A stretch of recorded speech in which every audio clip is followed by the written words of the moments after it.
Mesdames et messieurs, bonjour. Qu'il fait beau de savoir que la République démocratique du Congo est enfin libérée. Libérée presque pas encore de ses prédateurs, mais au moins on les a découragés au point où ils devront faire avec nous et ne plus aller chez nos ennemis, nos voisins, pour venir nous dilapider nos richesses et mettre notre pays à sac. Tshisekedi, le libérateur confirmé, auto-déclaré de la République démocratique du Congo. Ah, tu peux azakanda. On dit penama songi songi. Pouvez-vous vous imaginer que dans quelques heures seulement, Tshisekedi va réunir tous les antagonistes, les puissants mondiaux, sur le même territoire et sous le même podium en République démocratique du Congo. Qui l'y crie qu'un jour ces gens vont venir chez nous pour nous faire des beaux yeux et enfin vouloir être de notre côté. Cela est arrivé grâce à la détermination d'un seul homme et d'un seul peuple. Félix Antoine Tshisekedi et son peuple, c'est-à-dire les Congolaises et les Congolais, de père et de mère. Hein? Oui, je le dis et signe de père et de mère, car les autres, ils nous ont montré qu'on ne peut pas vraiment penser qu'ils sont avec nous. Voilà. Hein, vous avez remarqué le voltige de Sukhoi 25 de Frankfurt. Pendant 2 jours, on les a vus voltiger dans les cieux, dans le ciel de Goma et les alentours. En termes militaires, qu'est-ce que cela veut dire? C'est un avertissement. C'est un avertissement qui est explicite. Si vous voyez bien, qu'est-ce que faisaient les Sukhoi? Les Sukhoi venaient et montaient en pic. Une fois montés en pic, ils montraient leur bédaine. Et sous la bédaine, qu'est-ce qu'il y avait? Les armes, les munitions. Cela veut dire, je te montre que je suis armé et je n'hésiterai pas d'utiliser mes armes. C'est ça ce que ça veut dire. Recule, bats en retraite, sinon je te pulvérise. C'est ce que ça veut dire en termes militaires, rien d'autre. Vous voyez, quand la police intervient, elle ne cache pas ses armes. Elle laisse ses armes vues pour que tout le monde puisse les remarquer. C'est ostentatoire, c'est visible.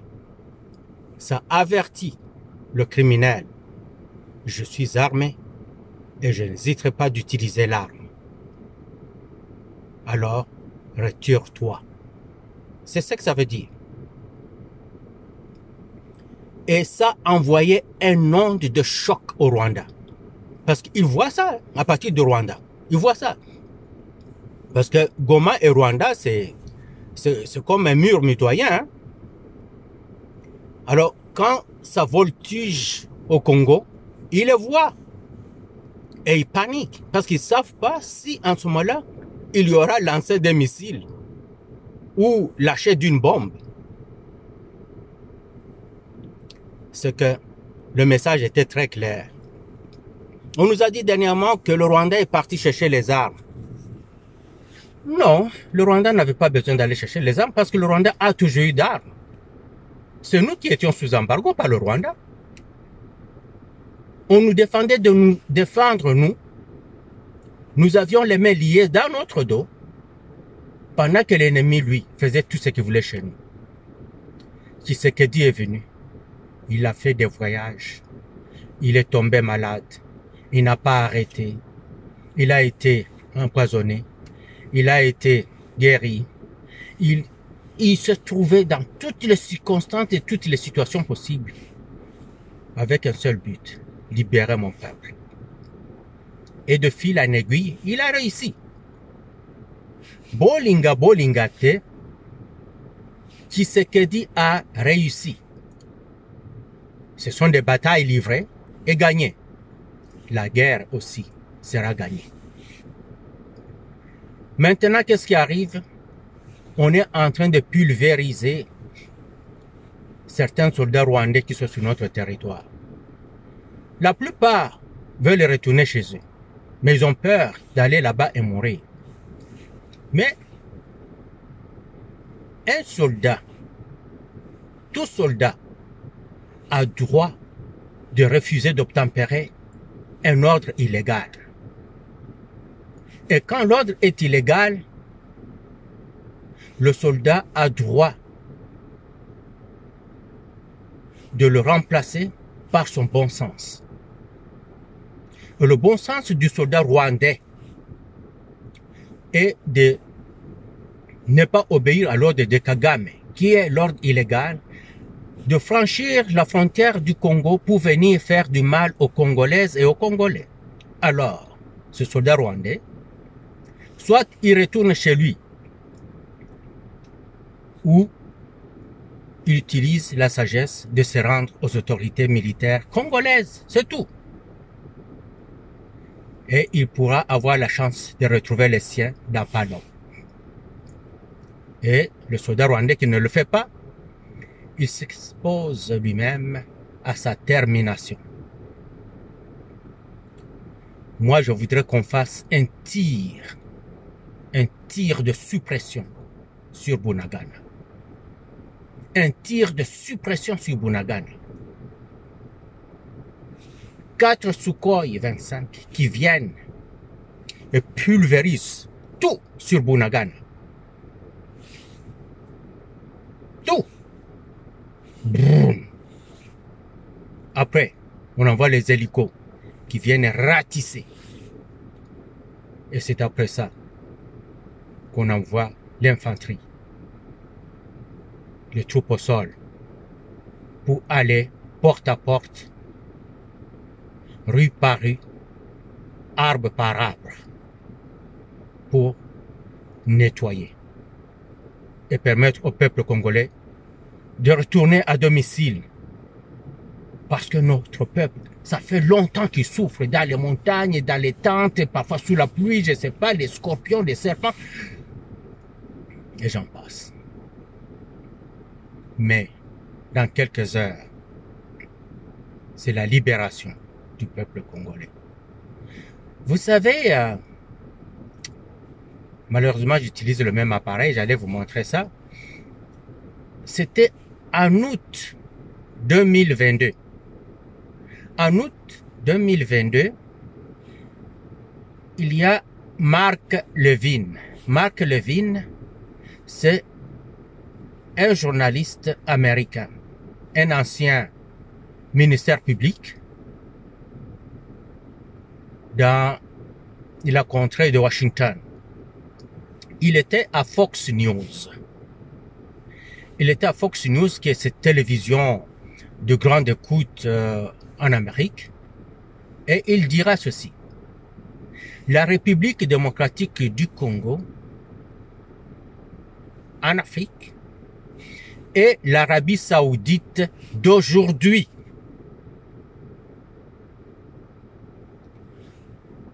Tous nos intérêts se retrouvent dans ce pays-là. Mais nous sommes confrontés à un problème, la Chine. La Chine qui a pris la place qui nous revient en République démocratique du Congo. Et nous devons tout faire pour récupérer cette place. Car notre avenir en dépend. C'est ce qu'avait dit Mark Levin. Ça, c'était en août 2022. sur la chaîne Fox News des États-Unis. Quand il a dit cela, j'avais publié ça et j'ai vu des Congolais qui riaient. Nous sommes tellement d'une légèreté conceptionnelle, d'une constipation psychologique, intellectuelle, que ce que nous ne connaissons pas n'existe pas. Les 20 ans de Kabila, imaginez-vous, quand il est venu au pouvoir, c'est qu'il y avait des enfants qui avaient comme 10 ans. Il a fait 20 ans, ces enfants-là ont 30 ans, ce qui sont des universitaires où ils sont à l'âge universitaire. Mais, soit ils n'ont pas été à l'école, ou ils ont été à l'école et ils ont monnayé leur réussite, donc leur diplôme, leur certificat, appelez ça comme vous voulez, qui sont vides là-bas. Dans le crâne, il n'y a rien. Et s'il y a quelque chose, c'est de la merde. Il n'y a rien dans la tête. Et s'il y en a quelque chose, c'est de la merde. C'est qu'ils n'ont aucun esprit de curiosité de dire, oh, attendez, qu'est-ce que ce monsieur dit? Veuillons voir. Ils n'ont pas ça. Ils vont juste dire, ah non, nous on ne voit pas ça comme ça. Regarde-nous comment on est là. Non. L'Arabie Saoudite avait ces richesses qu'ils avaient, le pétrole. Mais ça a pris combien de temps avant que l'Arabie Saoudite puisse voir le soleil, puisse profiter de ces richesses? Presque 2 décennies. N'est-ce pas? Alors, nous, on n'a même pas encore commencé la prospection de certains terrains miniers. Et là où il y a les mines, on n'a même pas exploité. Mais vous voulez dire, ah, comment ça, il dit ça? Oui, les autres voient ça. Et c'est pour ça qu'ils sont là. Ils viendront, tous seront là pour lécher les derrière de Tshisekedi, afin qu'ils puissent leur réserver quelque chose. Les Chinois avaient déjà tout compris. Ils se sont dit, cet homme est coriace. On ne peut pas se battre contre lui. Il n'est pas corrompu. On ne peut pas acheter sa conscience. C'est que il faut faire avec. Il faut marcher avec. Et les Chinois sont venus vite se jeter à ses pieds et dire, ô roi Tshisekedi, prière d'accepter nos demandes, prière de nous accorder ses faveurs. Nous en avons besoin. Et Tshisekedi a dit, cela vous sera accordé. Les Américains qui étaient là, qui attendaient la mort de Tshisekedi, qui attendaient l'expulsion de Tshisekedi, qui attendaient un coup d'État, jusqu'hier, ils attendaient que ça n'arrive, que quelque chose arrive à Tshisekedi. Et le peuple congolais a dit, rien ne lui arrivera, car désormais c'est le peuple qui prend son destin à main et qui protège son dirigeant. Et le peuple l'a fait. Les Américains ont trouvé qu'ils ont tout perdu. Les Occidentaux ont trouvé qu'ils ont tout perdu. C'est pour ça qu'ils se précipitent tous en dernière minute. Hier, ils voulaient la mort de Tshisekedi. Il n'y a même pas quelques semaines. Et là, demain, tous seront là. C'est le moment de frapper fort. Pendant que les Sukhoi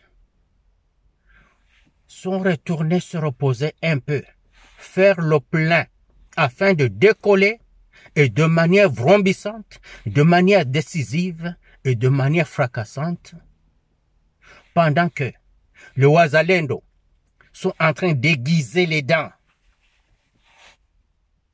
je vais dire les armes, ils sont en train de faire l'énergie, le plein d'énergie, parce qu'ils vont en avoir besoin pendant quelques semaines dures, très dures.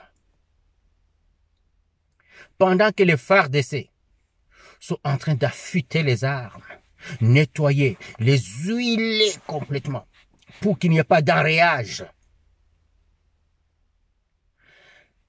Les réseaux logistiques sont en train de remplir les caisses apprêter le matériel. Demandez aux hommes de se reposer parce que leur physique, leur mental sera mis à rude labeur, rude épreuve. Parce que la libération est là. Alléluia! Quelle joie de voir ce jour arriver de notre vivant. Je demande à mes internautes qui m'envoyaient toujours ces vidéos des Rwandais qui sont en train d'égorger les Congolais de me les envoyer encore.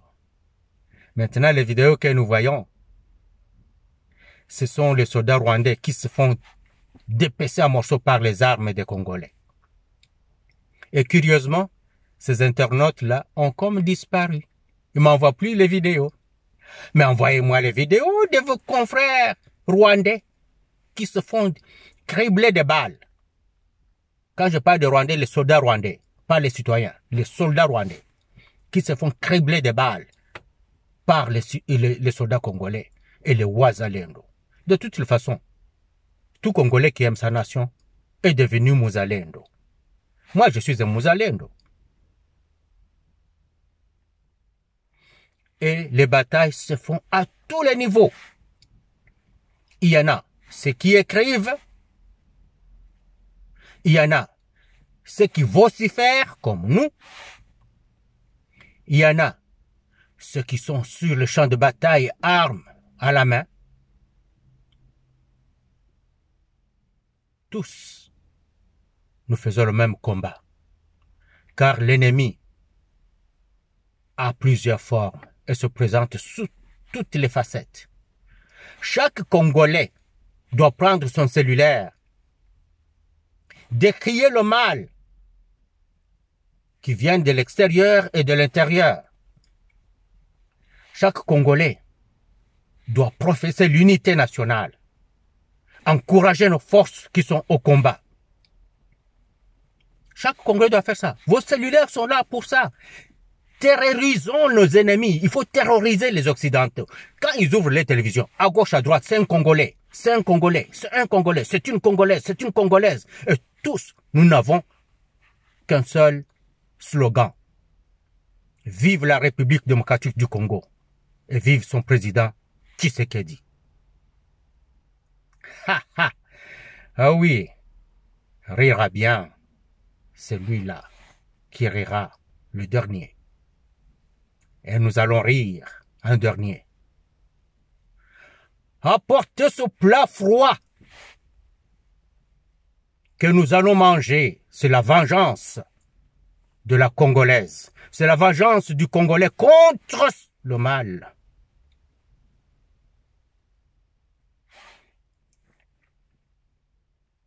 Que vous m'aimiez ou pas, cela m'importe peu, pourvu que vous puissiez aimer le Congo, pourvu que vous puissiez aimer vos sœurs congolaises et vos frères congolais, que vous défendiez la nation.